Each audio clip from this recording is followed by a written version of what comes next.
Hello, this is the continuation of Unfortunately for Society, Izuku is a Khanivore. Written by LouieTheDragon. Read by Stick. Chapter 5. I feel scared all the time. It's a primal urge. Summary. Wholesome lies, I suppose. When Izuku woke up, it was his mother shaking him awake, saying that Minsky wanted Inko to come to the hospital. Minsky wanted Inko to come to the hospital with her and wondered if Izuku wanted to come as well. Izuku made sure he looked like his usual self, checking with his mother to make sure. They drove down to the hospital and were greeted by a still crying Minsky. "Oh, I'm so glad you came. Katsuki went into some small surgery for his ear, but he'll be okay." Izuku took on the face of a worried friend. His ear?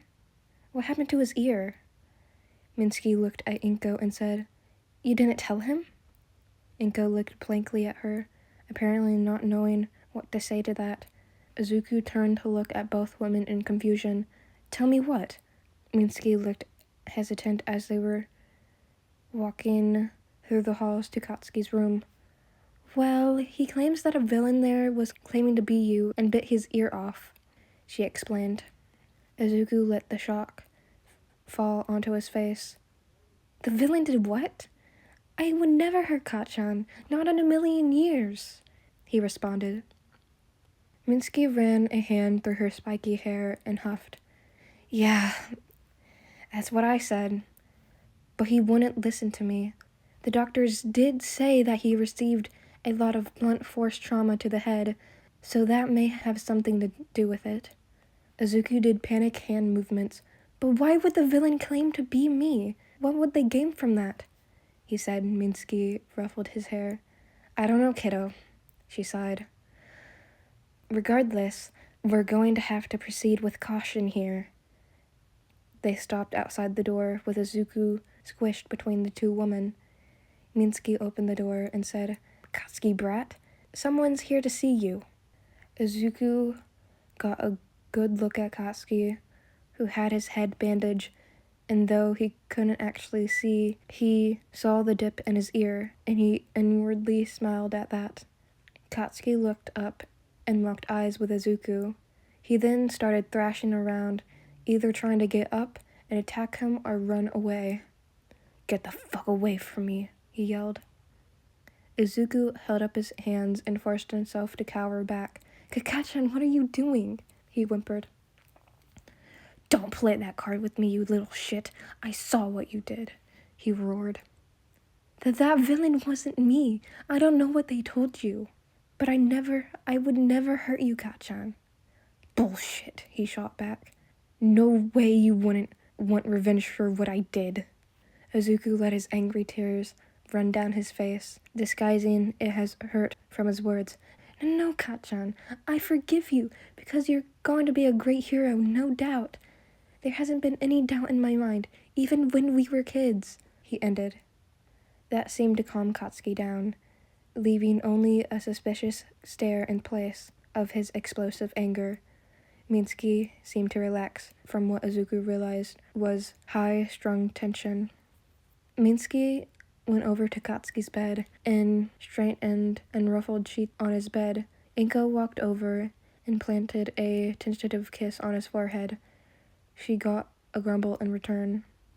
Izuku walked over, eyes still slightly puffy, and sat in a chair a little bit of distance from the bed. "Kakachan, what did the villain do?" His eyes stared at his feet. Katsuki manages to scoff. "Fucker got the jump on me, that's what." He turned to the side, facing away from Izuku. Izuku hid a small grin. Minsky said she was going to the cafeteria, and Inko decided to come along with her, leaving Katsuki and Izuku alone. Katsuki turned to him, suspicious glare and a scowl returning to his face. "All right, fucker. Don't try to fucking play with me. I know what I heard and what I saw," he spat. Izuku sat and looked at him for a moment, appearing to try and comprehend what he said. Suddenly, his eyes widen. "Well, what did you hear? Did the villain somehow say something personal?" He turned away to mumble to himself. How would the villain know what to say to Katchan? Some kind of mind-reading quirk? But no, the most any current mind-reader quirk can do is only read the current thoughts. So unless he was all... He cut himself off with a hand over his mouth.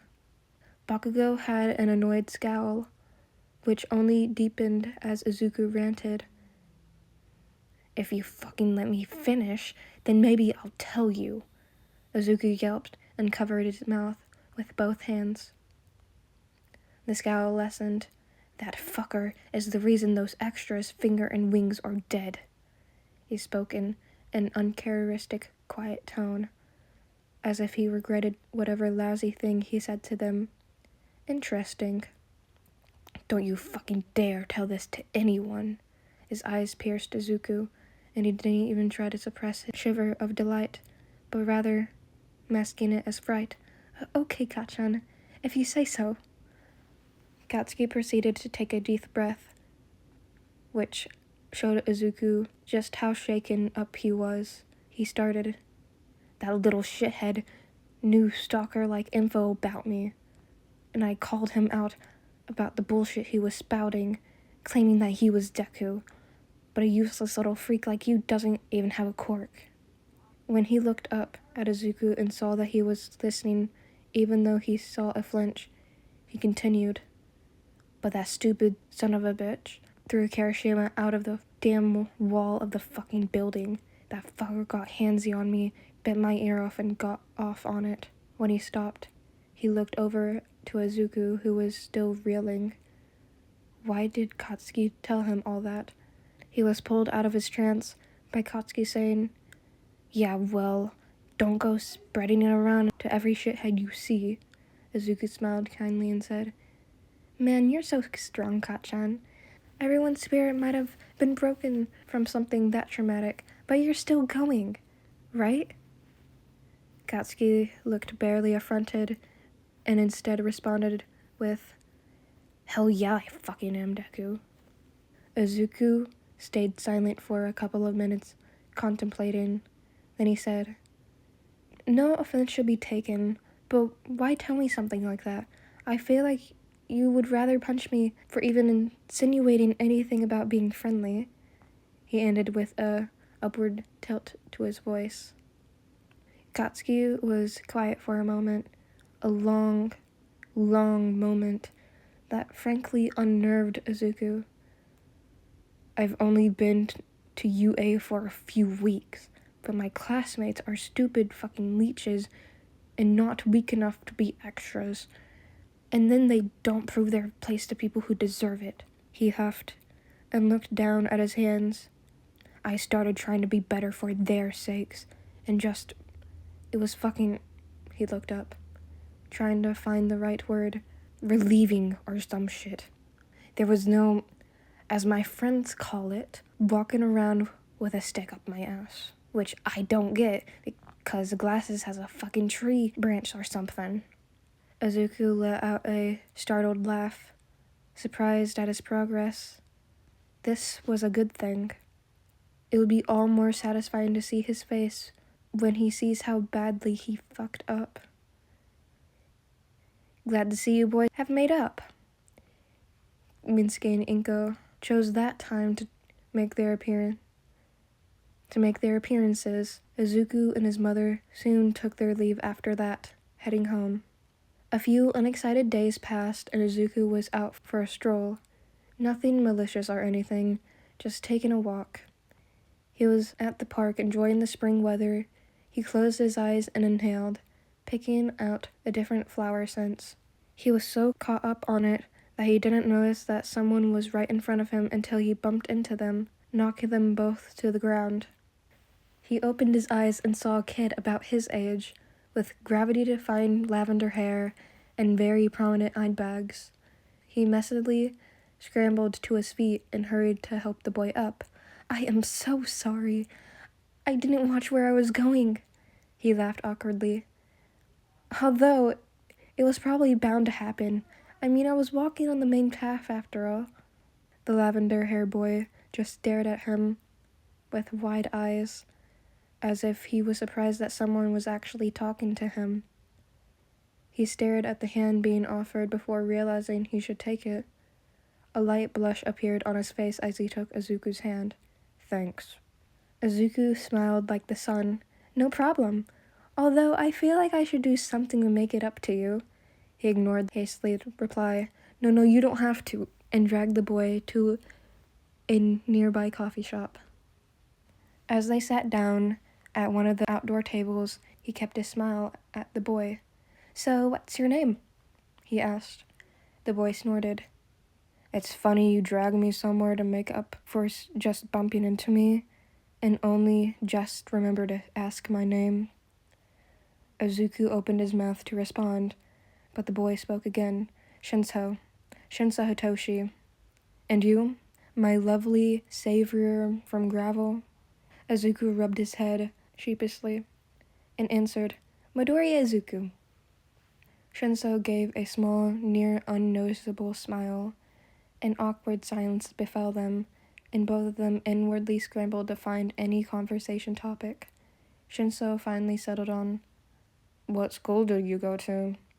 Izuku answered after a beat, "Oh, I go to Alderis High. What about you?" Shinso turned his head towards the TV in the cafe, still showing the news of the USJ. He turned back to Izuku, who had been watching him. He hesitated. "I go to UA in general education," he started out. Izuku suddenly sat up straight from where he was leaning back in his chair, body language changing to enthusiastic, wherein before it was awkwardly interested. "Oh, that's so cool! Everyone who makes it to UA, it must be super cool," Izuku vocalized. Shinso just responded, Thanks, I'm just trying to get into the hero course through the upcoming sports festival, because they say that it has happened before." He shyly mumbled out the last part. Izuku smiled and said, "Okay, I'll be cheering for you then. Let's exchange numbers and be friends." He quickly froze and turned beet red, and quickly backtracked. I mean, if you want to. I didn't mean to assume. Oh, I screwed. Hey, don't worry about it," Shinso cut in. "I thought it was a nice idea." It was Shinso's turn to blush. They exchanged numbers and went on their way. Izuku was unsure of when he had ever made a friend on his own, and he smiled goofedly for the rest of the way home. Shinso thought back to that conversation just had. He thought it had gone better than he assumed it would. The boy he met, Midoriya, was so kind to him. He didn't even say his quirk. It was just pathological kindness. Or at least he thought it was. He knew himself to be good at reading people. It was kinda necessary, after all.